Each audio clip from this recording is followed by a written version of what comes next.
The broadcast is now starting. All attendees are in listen-only mode. Thank you, everyone, for joining us today. We appreciate your patience as we waited for everyone to gather. My name is Dave Clayman. I'm the CEO and co-founder of 12 Points. We want to welcome you here today to our special webinar for law firms, talking about additional deferral opportunities and some of the strategies that large law firms are taking advantage of that some smaller firms could potentially be missing, and what might have evolved over the last few years. So we are joined here by my business partner, Francesca Federico, whom some of you may know. And our special guests today are October 3, and we have Ray Aguilera and John Kleiser from O3, and they're going to talk to us about what it is that they can show us that many law firms are missing. So, Ray, do you want to get us kicked off here? Thanks so much, Dave, and thank you, Dave and Francesca and 12 Points for inviting us today. Just a brief word about October 3. We are a nationally based full-service pension consulting firm headquartered on the 83rd floor of the Willis Tower. We handle everything from pension plan design on cash balance all the way through DB, record keeping, frozen plan termination, annuity payouts. But today, I'm very pleased to be working with my partner, John Kleiser. We're going to be covering with you market return cash balance plans. October 3 handles over 50 of the top AmLaw 200 in the cash balance plan market return space. So we bring a significant amount of experience and expertise in this area. And I'm particularly pleased today to introduce my partner, John Kleiser. He would never tell you, but John is, if not the preeminent, one of the top leaders in the country on market return cash balance design. John's an EA and been a Notre Dame graduate and former vice president of JP Morgan, among many things. And today, I'm pleased to have John share with you all what he sees in the market return cash balance space. With that, John, I'll pass it over to you. Well, thanks, Ray. It's always good to have my personal PR person at my side to tout my billing. So I appreciate that as always. Yeah. So it's great to be speaking with the group today. Again, the topic today is law firm cash balance plans. And again, some of you are going to be familiar with this topic. You may have a plan in place for your firm. Others, it's something you may have heard about and are interested to learn more and get a better understanding of why firms have even put these in. So we've got a deck that we're going to kind of walk through that's going to facilitate our conversation. So with that, I'll start. So if Dave, you want to go to the kind of page 2 of that deck. Yep. There. Oh, is it there? Mm-hmm. Dave, I don't think I see it on the screen, so. Sorry, technical difficulty. Sorry. Oh, there it is. There we go. Perfect. Yeah. So Fire is running the slides. Go ahead. Sorry, John. No, you're fine. You're fine. So again, we're going to talk about cash balance plan, and again, from at a high level, from a pure market perspective, cash balance plans represent a very kind of a large piece of the retirement pie. Again, you can see from this chart, there's over 21,000 plan sponsors that have got cash balance plans in place. 1 trillion in plan assets. Again, before we were talking about infrastructure bills, that would have been a big number to me. But it's still very, very big. Lots and lots of money in these plans. Again, almost 9 million participants. So again, very, very popular savings vehicles, retirement plans for many types of plan sponsors, both large and small. Go to the next slide. And again, the group we're focused on is law firms, right? And so oftentimes we'll use kind of the firms in the country as a benchmarking tool. You know, sometimes people will say, well, if it's good enough for Latham and Watkins, if it's good enough for Kirkland and Ellis, well, I kind of want to understand what they're doing. Again, this chart is a little busy, but again, those orange boxes at the top, those are all cash balance plan structures. So again, there are 200 firms, again, in the AmLaw 200, and of those, 115 have got a cash balance plan in place for their partner groups. Again, of the 115, 105 are of a design that we're going talk return cash plan. And again, that may be terminology that's unfamiliar to you, and we'll certainly talk quite a bit more about that. But the other structure is referred to as a fixed return cash balance plan. And again, there are still 10 firms that have that, and 115 have got this market return cash balance plan. So very, very popular amongst the top law firms across the country. And to be honest, as you start to move down to the next 200 after that and the next 200 after that, we're seeing more and more firms adopting this kind of structure as a way to provide supplemental retirement savings to their partners and the folks at the firm. Go to the next slide. So again, so why does everybody have a plan like this? Or why doesn't everybody have a plan like this? Again, these plans really represent significant additional deferral opportunity. So the question becomes simply, if I told you, for example, that the IRS was going to change the 401k deferral rules, instead of being able to only set aside $19,500, the IRS said, hey, you know what? We want people to be saving for retirement. You can set aside an extra $50,000. You can set aside an extra $100,000 or $150,000. How many of the partners at your firms would raise their hand and sign up for additional deferral opportunity? Again, that's what cash balance plans, that's the place that they fit. That when a firm is already providing to their partnership group or their ownership group the opportunity for their own savings in a 401k plan, and then oftentimes the profit sharing, which can provide another $38,000 or so in change. Is there an appetite for deferrals above and beyond that? And if the answer is yes, then cash balance plan is the place that can fill that savings void, if you will. Next slide. Again, the deferral opportunities that exist to these plans are tremendous, significantly higher than what you'll find in a traditional plan setting. So again, you can see again the first two columns represent what can be saved in a defined contribution plan, either through your own personal deferrals or through what we refer to as, again, profit sharing deferrals. Cash balance plan deferral opportunity is significant. And again, that's highlighted in the blue there. Again, not every firm and not everybody at those particular ages is going to want to set aside that much more in additional deferrals. This really just represents the top end of the deferral opportunity that's available. And again, the subtlety of the plan design process, and we're going to talk a little bit more about this, is really getting your group and the partners at the firm situated in a spot that's going to be comfortable for them. Again, this is really the maximum opportunity, not the ultimate deferral levels that everybody's going to ultimately elect. You can go to the next one. Again, so we talk about what are the key features, what are the key characteristics that firms should be looking for when they're setting up these programs. Again, significant deferral opportunity. That we've talked about it already a little bit, and we'll continue to come back to that. The amount of deferral opportunity that is available under these programs is just huge, and it's the kind of the gas that's driven the engine for these programs being so popular.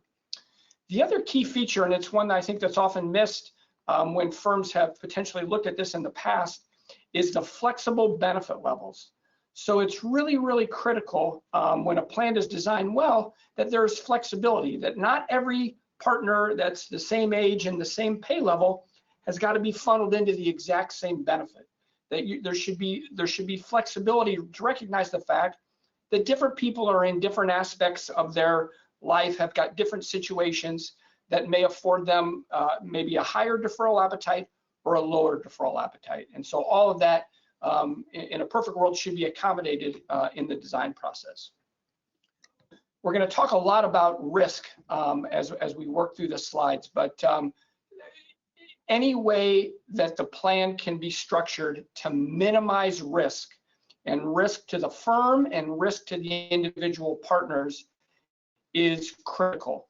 And we have some examples and talk further about the market return design.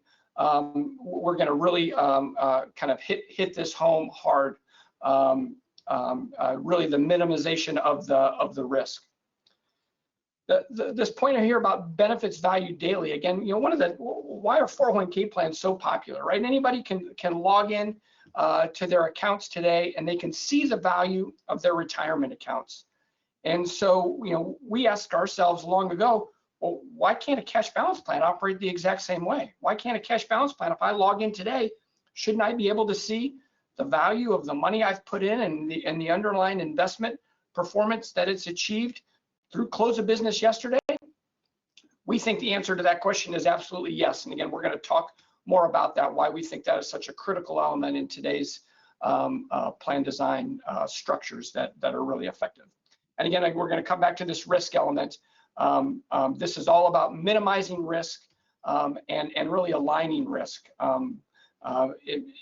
aligning it in such a way that the underlying cash balance accounts behave similarly to the way that the underlying assets perform. If anybody's had any experience with defined benefit plans in the past, you'll know that they've been kind of a nightmare, and they've become very, very unpopular. And one of the primary reasons for that is there is this disconnect between how the assets perform and how the underlying liabilities are valued. And when you have that disconnect, even through creative investment solutions and everything else, it's just hard to align those two things together. You're going to see, as we talk further about the market return cash balance plan, we've absolutely been able to kind of mimic those two things and make them behave together. So again, I told you we were going to hit hard on risk. So I want to talk about some of the key risk elements that many cash balance plan sponsors are going to see, and how we manage that through a market return cash balance structure. So the first one is this investment risk. And again, this is the idea that in any particular year, I've got to invest my assets, and in my account balances, they may be behaving differently. They may be growing in a different fashion. And when you go to a market return cash balance structure, the cash balance accounts are 100% aligned with the investment performance. So a cash balance account is made up of two elements, right? It's the money you put in. We refer to that as the cash balance credit. And the second element is, how does the money that you put in, how does it grow? And we call that the interest credit. And in a market return cash balance, we align the interest credit to be aligned with the underlying performance of the plan assets. And this absolutely minimizes, if not totally eliminates, risk. So when the accounts are up, the assets are up, your account balance goes up. When the assets go down, your account balance goes down. Those two things remained aligned with one another. You're always right at 100% funding, which is fantastic. Contribution risk. So this is really a risk to an individual participant in the plan. And again, this is the risk that if I'm told or I select a certain level of cash balance credits that I'm comfortable with, so I'm okay with setting aside an additional $50,000 into this plan every year. The risk here is, well, what if the plan sponsor comes back and says, yeah, we told you it was going to be 50, but because of some poor market performance, now you need to put in $60,000, or now you need to put in $70,000. And then the following year, asset performance was great, and now you only put in $30,000. That causes cash flow issues, whether it's positive or negative. Anything different than what you had budgeted or what you had planned can be a real problem.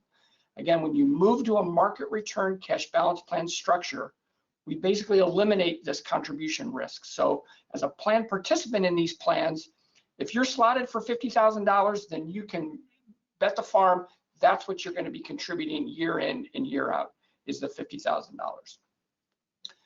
The last risk we're referred to as distribution risk.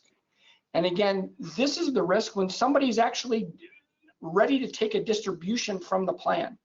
And let's imagine for a second that the plan is already market, and it's market, so it means that, and they're updating the returns once a year. So on January 1st, we get the return for the last year that's credited to my account. My account and the asset value that's assigned to me are totally in sync with one another. They're 100% aligned. It's perfect. But I'm going to take a distribution on March 1st. So on March 1st, I go to take a distribution, and what I am going to receive when I have a plan that's only updated annually is I'm going to receive the value of my account as of January 1st. The reality, though, is the assets have had 2 months worth of investment performance that is not reflected in what I'm going to be paid. Could be good, could be bad, but that's borne on everybody else in the plan when the plan is not set up to provide daily interest credits. So again, this migration to market and the migration to daily is all centered around minimizing risk to not only the participants that are in the plan, but also the plan sponsor. And that's a key element that makes these plans, again, so popular. Go to the next one.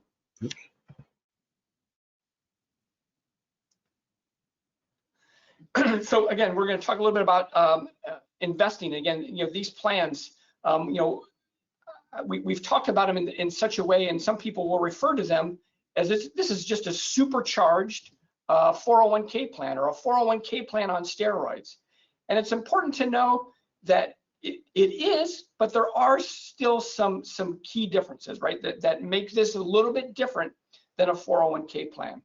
And the most kind of the most critical one, or the one that's out front, is the fact that as an individual in a cash balance plan, unlike in a 401k plan, you as an individual participant do not have individual investment discretion over the assets and the way that they are invested and the way that those investments are allocated. So instead, the firm or an investment committee within the firm or a retirement committee within the firm is going to collectively invest all of those contributions that come in every year.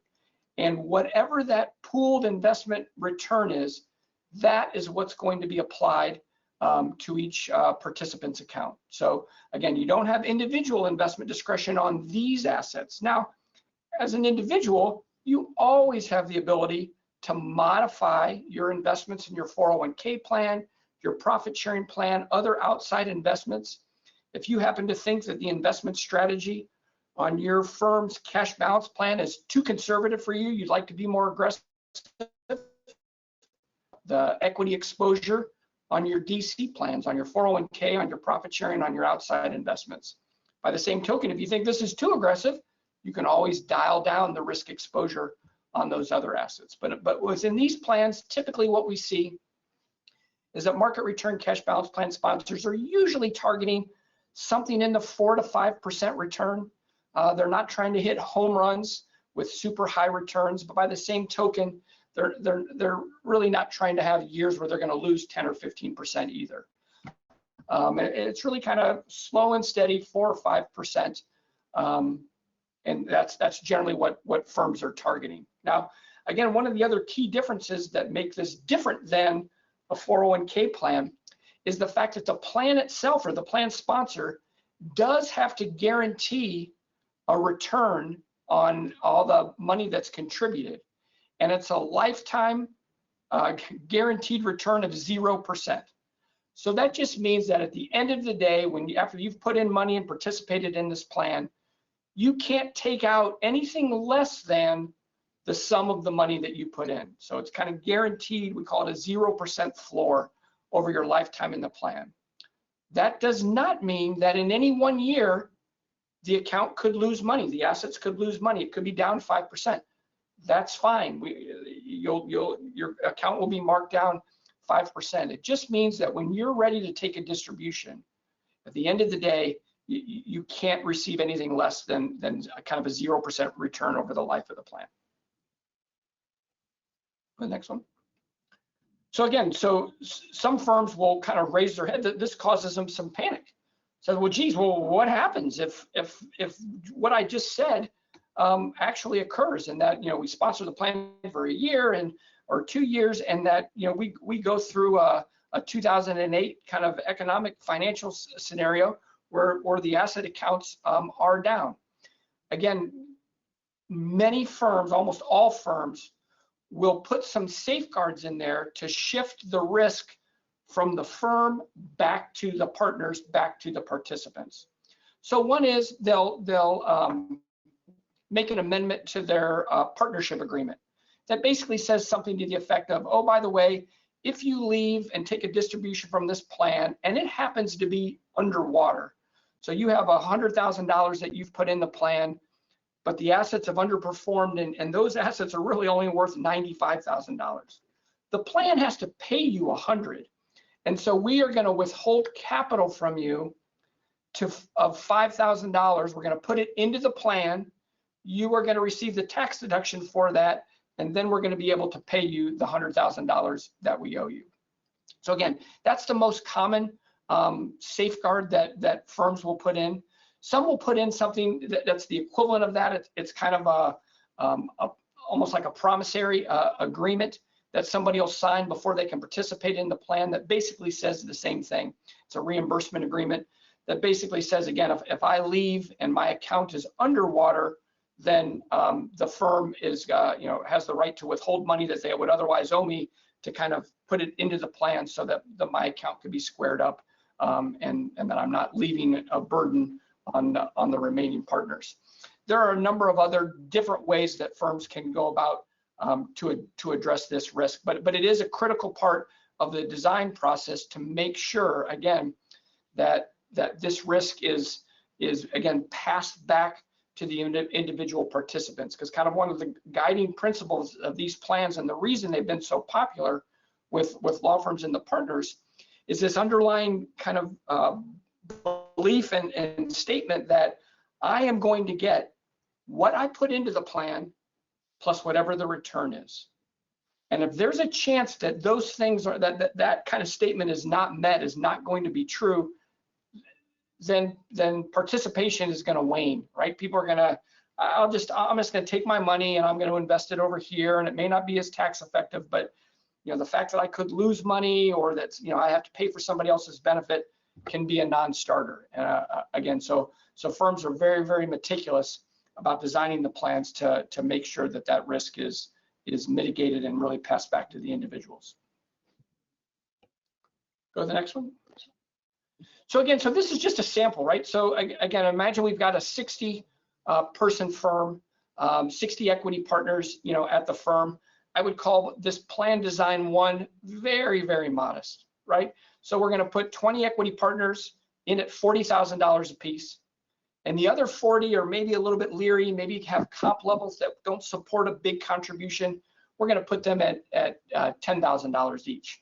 But you can see that's already over $1 million of deferrals for this 60 equity partner firm. Plan design 2 is a little bit more aggressive, right? And so we've got some separation between the partners. And again, in many large firms and small firms, we see quite a disparity between pay and quite a disparity between deferral appetites. And so plan design 2 would be much more similar to a real life example where we would see contributions ranging from, the top equity partners are putting away $120,000. And again, I've got some down at 10,000 and I've got, a few in between, but you can see, again, still 60 partners and we're putting almost $4 million away in this particular year. And again, that's how much they would be putting away year over year. So significant additional deferral opportunity. We go to the next one. Now, it's important to know that, and again, many plan sponsors here or folks that are on the call may say, I've got a cash balance plan, but it doesn't behave the way you've described. So what am I missing? And again, if you go back to when we were looking at the AmLaw 200, there are really, I'll call it 2 flavors of cash balance plans, right? So we've spent a lot of time talking about this market return cash balance plan. But the original plans that were put in back in the late 90s were all of a design called a fixed rate cash balance plan. So to the extent that you've had a plan for a while, this could be the structure that you've got. And the fixed rate is different only in the sense of the way it does the interest crediting.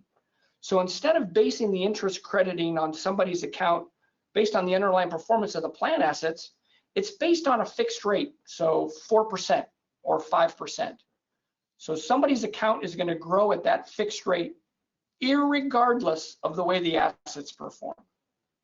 And what happens is, so I've got that mismatch, and every year a firm is going to be responsible for reconciling that mismatch. I've either got to collect more money from partners because we underperformed on assets. I've got to collect more money from partners because we overperformed.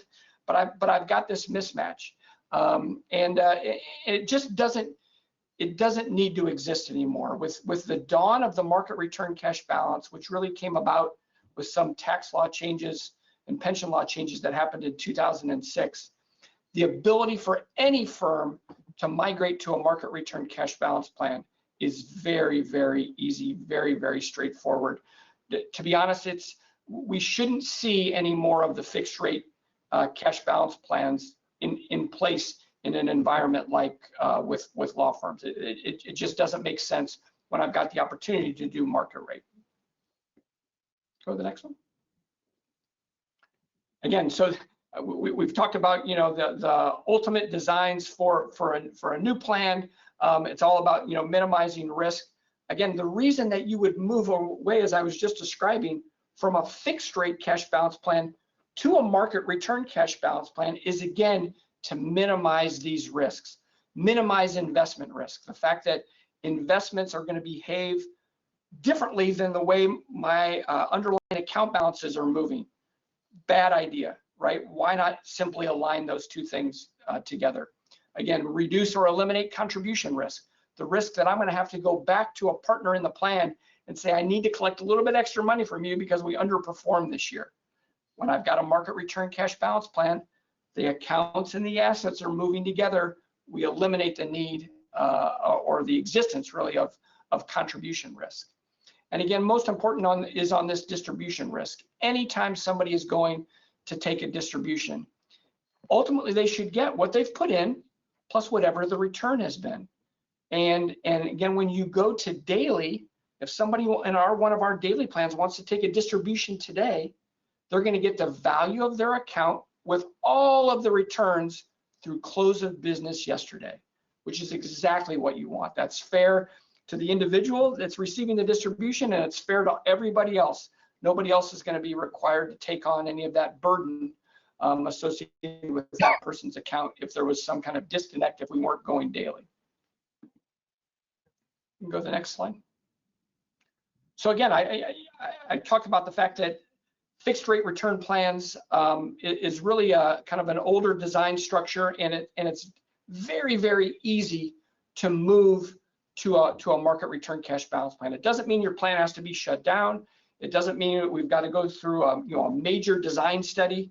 It's basically the stroke of a pen that we can draft a simple 1 or 2 sentence amendment that just says, kind of, from this moment going forward, we are gonna move to a market return cash balance plan structure, and basically have your accounts basically move in tandem with one another, and then moving it to daily is gonna allow it to act just like your 401k plan. So it's really not a complicated transition at all. As we discussed, right, we talked about the fact that we do know law firms. I mean, we call this our logo page. This is just a few of the firms that we work with across the country. Again, this includes AmLaw 200 firms and firms that are outside of that. But again, this at its core, this is what we do, and this is the group that we do it for. And so again, we're super excited with the chance to talk to this group about these plans and why they're so popular amongst your peer firms and other law firms. I'm going to turn it over to you, Dave. Thank you, John. I really appreciate it. Thank you for a solid presentation as always. So, one great point I think John made was all cash balance plans, new and old, should have market rate cash balance design. Why do you want those 3 risks that John was kind enough to highlight twice? The possibility that, just I think about last year, imagine if one of the partners had taken a distribution in the middle of the market downturn that happened last March, when markets were down 33%, yet that partner was taking the benefit that they got at the beginning of the year. So they were getting, nearly 30% more than they should have been getting if that had been a market rate cash balance plan. So again, not that we want to see people lose money, but it might make them think about their timing. I'm going to ask John some questions about where that contribution risk comes in, especially on well, why is it a bad thing for me to be able to put in less? I don't really understand that. Why? So aligning those interest credits, as I mentioned, with the asset performance, reducing those risks. Converting a fixed rate to a market rate cash balance design is a simple amendment, so it is not a major process if you have a fixed rate cash balance plan in place now. And then the ability to view it daily. Don't you want to know how much money you have as you're doing your planning, as you're thinking about your retirement? Having an idea of how well the account is doing, or what we need for resources, what we have available for resources, we just think is a fantastic tool. And Francesca, do you want to give a couple comments on the 12 points world overall? Yeah. So as some of you may know, but our firm, we're specialized in working with law firms. A lot of this started in 401k plans. And what we found is law firms tend to be in that large ABA plan, or maybe they put a plan in place a long time ago and just haven't reviewed it. And our firm takes a deep dive into your 401k plan to take a look at not only the cost, but how much partners are putting away.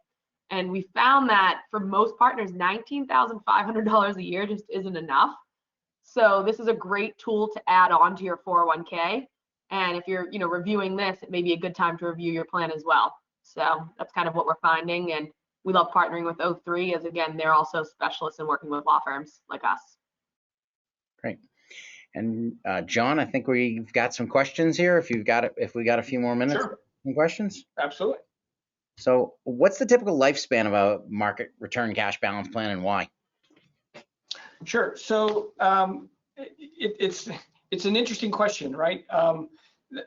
The reality, though, is that most of these firms most of these plans have a lifespan of, I'm going to call it 8 to 12 years. And at its core, there's not a thing associated with the design that over time it's going to be more risky or anything else. But the reason, by and large, that firms will only run the plan for 8 to 12 years is the fact that at the end of the day, as these assets really start to accumulate and partners have got a balance of $1 million or $1.5 million, at its core, although I'm sure they love the way that the firm is working with you guys to invest the money, they just would rather have their own hands on that money and make those investment decisions. So many firms will run the plan for 8 to 12 years. They'll terminate it. Again, it's fully funded, right? The assets and the liabilities are moving in tandem with one another. They'll roll all that money out to the partners, who can then roll it into their 401k plan or roll it into a self-directed IRA. Then those individuals now get to make all of the investment decisions on those assets. So by and large, that's the primary driver of why the firms, or why the plans themselves generally last about 8 to 12 years. Great. So we're talking about increased benefits for partners. How does that impact the retirement benefits for the rest of the staff, profit sharing, et cetera? Yep. So again, in order to even have discussions about this additional kind of tranche of deferrals, the reality is that there's got to be some basic level of benefits that's being provided to the staff in order to support these cash balance benefits. Now, the good news is, especially for firms that don't have a plan, most firms are already at this level. And so let me kind of give you the range. So bare minimum, firms need to be providing a 5% of pay profit sharing benefit to the staff in order to layer on a cash balance plan on top.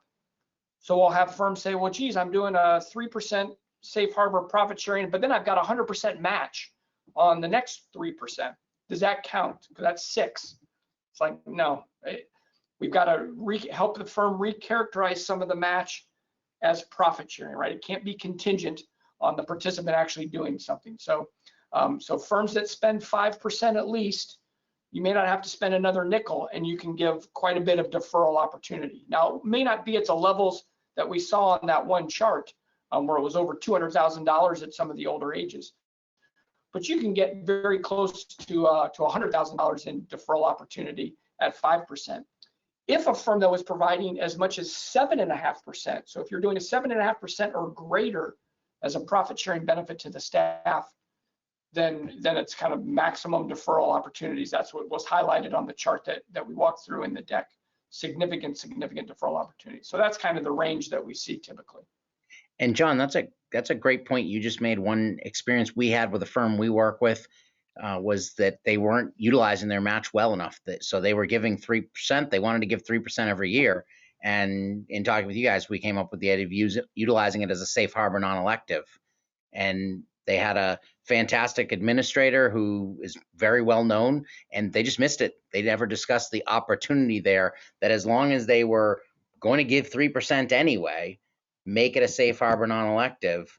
Now you're guaranteeing that 3%. You can duplicate that. It counts as a profit share too. So the ability to utilize your dollars correctly is something a number of firms miss, and you guys have been great in working with us on that. Yep, that's exactly right on. So, how do most firms invest their assets? That's our fun part of the world. How do they invest those assets with? Yeah. So again, so I'm not an investment person, so I can give you my 50,000 foot viewpoint on this. Again, go back to a couple of the underlying principles, right? So one is time horizon. Plan's going to be around for 8 to 12 years. Another important element is I do have, we talked about insuring against it, but I've got this preservation of capital, this 0% cumulative return floor. And so firms will kind of have that in the back of their mind. But the other important element to know is that regardless of what I choose over here, I, as an individual, as a participant in this plan, I have control over my asset decisions and my 401k plan, all my profit sharing, and all my outside investments. So taking all that into account, most firms will generally migrate to something that's a little bit more on the conservative side. So it's not that they're all in short-term treasuries, but they're going to do something that's going to, they don't need double-digit returns on the plus side, but think of that double-digit returns. I'm willing to give that up if I can ensure that I don't have a huge negative in any particular year. So firms want to be in that corridor that maybe the most they'll lose in any given year is 4 or 5%, and maybe the most they'll earn in any year is 10 or 12%. And they kind of hover around that 4, 5, 6% return over the 8 to 12 year lifespan of the plan. That's perfect, because again, then the money comes out, it gets into the partner's hands, and they can continue that tax deferred investment growth until they have to start taking distributions at age 72 or beyond. Great. Couple of objections we hear. Do all partners need to participate? We've had plans walk away because, oh, he doesn't want to do it. They don't want to do it. Right. Yeah. So it's interesting, and it's kind of a mixed answer. So the reality is we like everybody to participate, and there are some technical reasons why we like that. But that said, not everybody has to participate at the same level, and I think that's the critical thing. So if we've got partners at a firm that are just say, I'm just not interested in additional tax deferrals. Oftentimes, instead of just writing them out of the plan, we'll write them in at a de minimis amount, $500, $1,000, something that's not, they can easily lower their 401k deferrals a smidge and get to a net, same dollars are being routed, towards retirement plans. But the good news is, the problem is if I write them out, there's a kind of a thought process and rules that would say, I can't ever write you back in, and I can't write you back into this plan or any future plan.